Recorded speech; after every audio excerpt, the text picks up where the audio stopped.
3장 28절로 39절 말씀입니다. 28절부터 30절까지 먼저 읽겠습니다.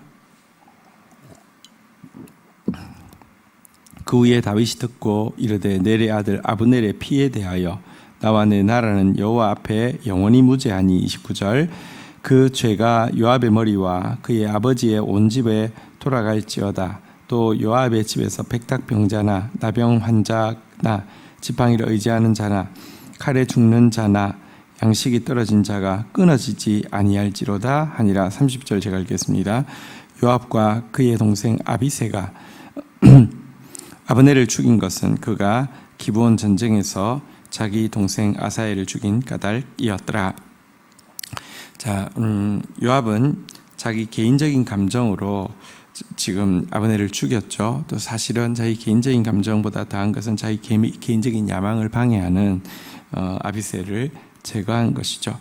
이 소식을 이제 뒤늦게 들은 다윗의 처신을 보게 됩니다. 우선은 자기가 또 이 유다 왕국이 아브넬의 죽음에 대해서 무죄하다는 사실을 밝히고 나서 그 다음에 요압의 집에 대해서 가혹할 정도의 저주를 예언하고 있죠. 그 집에는 백탁병자, 나병 환자, 지팡이 의지하는 자, 칼에 죽는 자, 양식이 떨어져서 죽는 자, 이런 자가 끊어지지 않을 것이다. 무서운 저주를 저주하고 있습니다. 자, 이렇게 저주하고 나서는요, 또 이제 31절 한번 보도록 하겠는데요.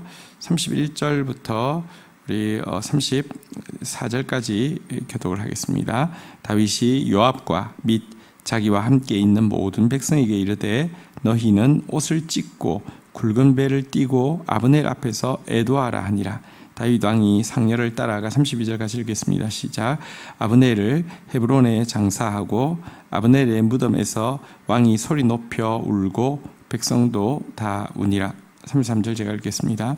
왕이 아브넬을 위하여 애가를 지어 이르되 아브넬의 죽음이 어찌하여 미련한 자의 죽음 같은 거. 34절 읽겠습니다. 시작. 내 손이 결박되지 아니하였고 내 발이 착고에 차이지 아니하였거늘 불의한 자식 앞에서 엎드러짐 같이 내가 엎드러졌도다 하며 온 백성이 다시 그를 슬퍼하여 우니라. 자, 자신의 무죄를 밝히고 또 이 그 사건의 당사자인 요압에 대해서 저주한 이후에 또 다윗은 그것으로 그치지 않고 자기가 진심으로 슬퍼하는 그런 모습을 보여주고 있습니다. 온종일 그 굵은 배를 입고 애도하면서요, 슬퍼하고 소리 높여 울었고요. 또 그를 위해서 애가까지 지어서 함께 그의 죽음에 대해서 슬퍼하게 함으로 말미암아 진심으로 이 일에 대해서 감정적으로도 슬퍼하고 있는 모습을 보게 됩니다. 어쨌든 이렇게 행동하자 35절 36절 보도록 하겠습니다. 석양에 뭇 백성이 나와 다윗에게 음식을 권하니 다윗이 맹세하여 이르되 만일 내가 해 지기 전에 떡이나 다른 모든 것을 맛보면 하나님이 내게 벌 위에 벌을 내리심이 마땅하니라 하며 36절 같이 읽겠습니다. 시작. 온 백성이 보고 기뻐하며 왕이 무슨 일을 하든지 무리가 다 기뻐하므로. 또 슬퍼하는 것에서 그치지 않고요, 그날은 이 죽음에 대해 최종 책임자로서 연대 책임을 지는 마음으로 금식을 하기도 했습니다. 그러자 온 백성, 여기서 말하는 온 백성은 유다, 자기에게 속한 유다 지파만을 이야기하는 것이 아니라 또 여기 사울 왕가에 속해 있는 모든 이스라엘 백성들을 이야기하겠죠. 온 백성이 이제 기뻐했다. 왕의 일에 대해서 정말 기쁘게 여겼다. 이렇게 이야기하고 있습니다. 왜 기쁘게 여겼겠습니까? 두 가지 이유였을 것입니다. 우선은 이 악행에 대해서 이 공평한 심판을 요압 같은 자기 최측근에게도 엄격하게 적용하는 모습이 백성들에게 기쁨이 되었을 것입니다. 위정자는, 권력 있는 자는 공의를 자기에게서 가장 가까운 사람으로부터 엄격히 적용하는 것이 올바른 처신이죠. 또 한 가지 이 행위를 백성들이 기뻐했던 이유는 무엇이겠습니까? 특별히 이제 북속되어서 들어오려고 하는 이스라엘 백성들에게는 아브넬을 죽인 이 행위에 대해서 두려움과 염려가 있었을 것입니다. 우리가 들어가게 되면, 다윗의 왕가에 들어가게 되면 아브넬의 죽음처럼 우리도 이렇게 차별을 받고 학대를 당할 것이다라는 두려움이 없을 수 없습니다. 그래서 다윗의 이 같은 처신, 그들이 약하다는 사실을 이해하고 그들을 배려하고 있는 이 모습, 약자에 대한 사랑 때문에 기쁨이 임했던 것입니다. 힘 있는 사람에 대해서는 우리가 약해지기가 쉽고 법을 굽혀서 그들에게 맞추기가 쉽고요. 약한 자에 대해서는 엄격해지기가 쉽고 법을 가혹하게 적용해서 공의를 드러낼 때가 많은데요. 여기에는 기쁨 대신에 슬픔과 고통과 탄식이 따르게 되죠.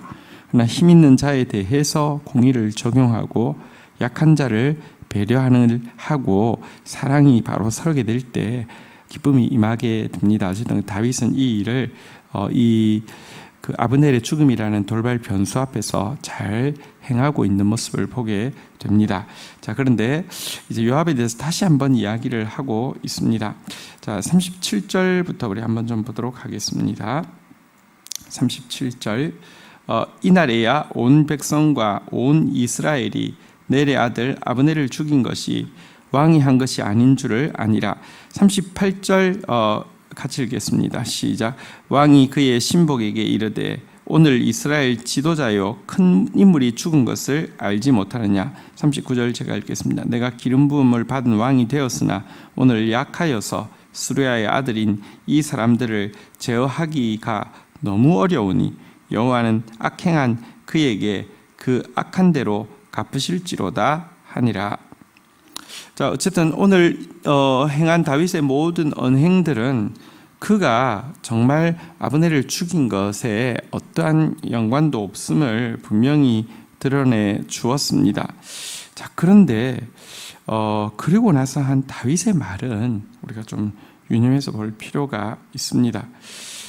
다시 한번 38절에 보면 이스라엘의 지도자고 큰 인물이라고 아브넬을 평가하면서 아브넬의 죽음에 대해서 안타까워하면서 39절에 보니까 아브넬을 죽인 요압에 대해서 이렇게 이야기합니다.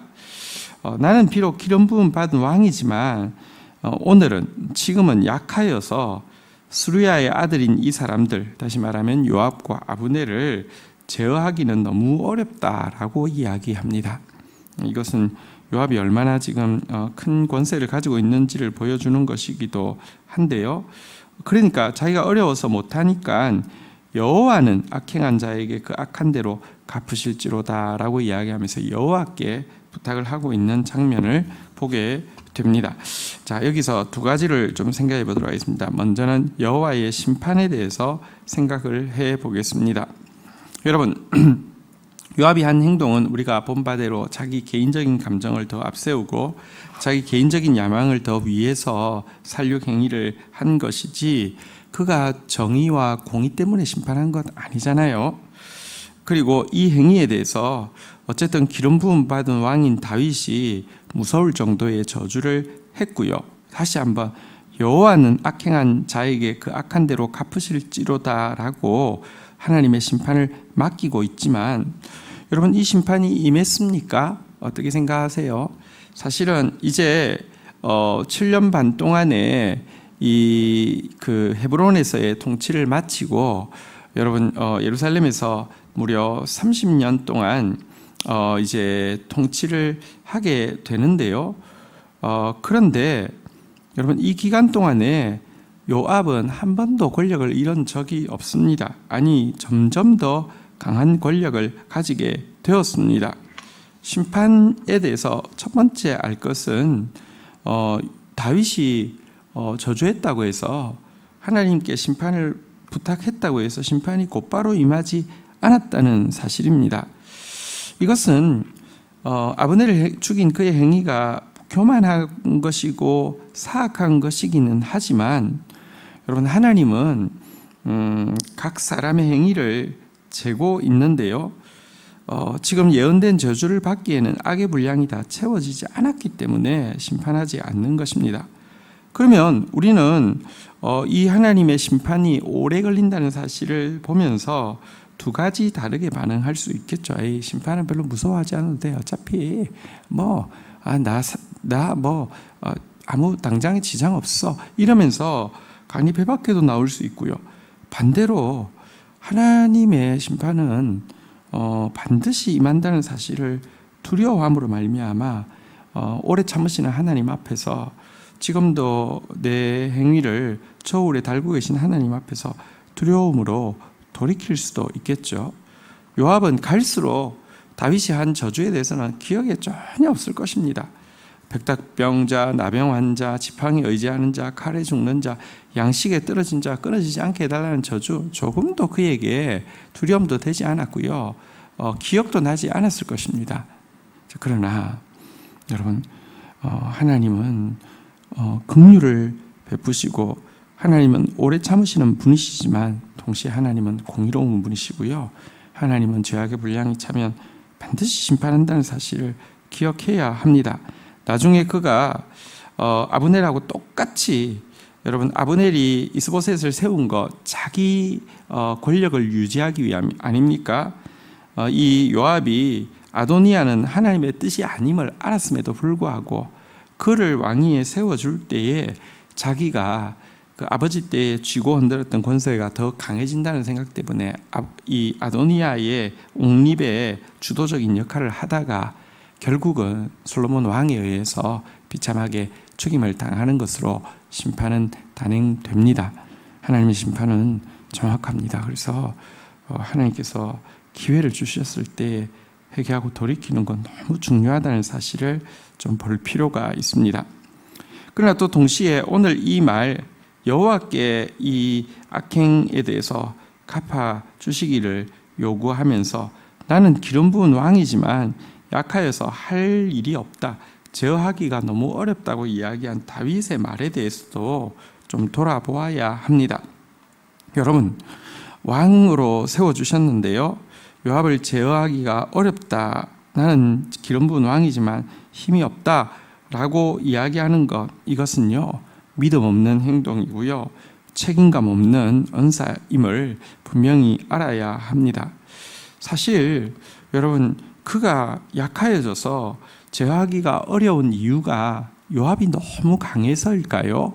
그렇지 않습니다.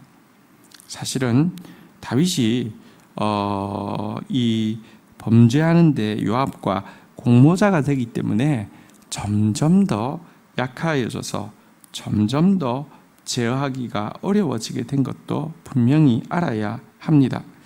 다윗이 사실은 우리아의 아내 밧세바를 취하기 위해서 우리아를 죽일 때에 요압의 손을 또 이용하여서 이 일을 했잖아요, 그죠? 그리고 이 일에 대해서 아주 요압은 또 아주 기뻐하면서, 왜냐하면 자기가 세력을 얻을 수 있는 일을 이 다윗이 자진납세했기 때문에 힘을 얻은 것이지, 객관적으로 요압이 커서, 객관적으로 다윗이 왕국의 지분이 적어서 제어하기 어려운 것이 아니었던 것을 알 필요가 있습니다. 우리 말에서 하나님 앞에서 믿음 없는 말, 책임감 없는 은행이 없는지 돌아보아야 할 것이고요. 여러분들, 우리를 가장 약하게 하는 것은 죄와 공모하는 것, 죄와 결탁하는 것임을 또 분명히 알아야 합니다. 하나님은 오늘도 이 이야기를 통하여서 우리를 말씀의 거울 앞에 세우십니다. 자신을 돌아보고 오늘 돌이키는 것, 또 오늘 우리가 우리의 말과 행실을 바꾸는 것, 이것이 사는 길입니다.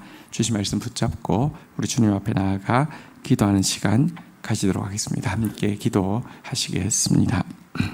하나님, 감사합니다. 오늘 본문을 통하여서 다윗의 행실이 힘 있는 자에게도 공의를 엄격하게 적용하고 두려워하고 염려하는 약자를 향하여서 사랑을 더 표현하고 시행함으로 말미암아 온 백성들에게 기쁨을 주고 있는 모습을 보게 됩니다.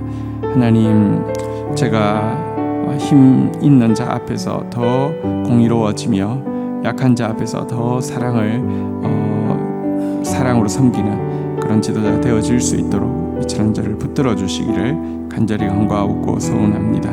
오늘 또한 요압을 향한 하나님의 심판을 보면서 하나님의 심판의 성격에 대해서 다시 한번 생각하게 됩니다.